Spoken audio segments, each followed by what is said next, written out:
नमस्कार, मी संतोष सानप. मी आता जालन्यावरून निघालोय, पनवेलला चाललोय. इथून मागं पण माझ्यासोबत अशी 1-2 वेळेस घटना घडली. आजची ताजी घटना आहे बघा, लाईव्ह घटना आहे. हे किळे बघा, हे समृद्धी हवे.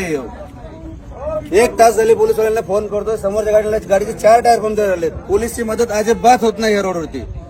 इथून मागं पण 2 वेळा, आता पण फॅमिली सोबत आहे. हे बघा, पूर्ण रस्ता जाम झाला. हे बघा, पोलीस इथे उभे.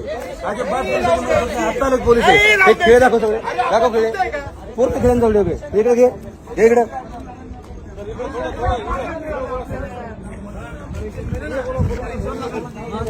भाऊ, इथून मागून माझ्यासोबत अशा घटना 2 वेळा झाल्यात. तेव्हा पण मी पोलिसांना फोन केला, अजिबात पोलिसांची मदत होत नाही. मी आता जालन्यावरून निघाले, मला पनवेलला जायचंय. हा बघा रस्ता, म्हणजे हजारो खेळ ठोके, एवढे खेळ ठोकासवर चाललंय काय? अर्धा रस्ता बंद करून जर चोर खेळ ठोकतात, पोलीस करतात काय? रोडवाले कॉन्ट्रॅक्ट करतोय काय? काय सुविधा आहे रोडला? कशाला हा रोड बनलाय? हा समृद्धी एका लोकांचा जीव घ्या रोड बनलाय, तेच समजत नाही. व्हिडिओ व्हायरल करा हे आणि हे दाखवा ह्या पोलिसवाल्यांना. अजिबात पोलिसची मदत होत नाही ह्या रोडला.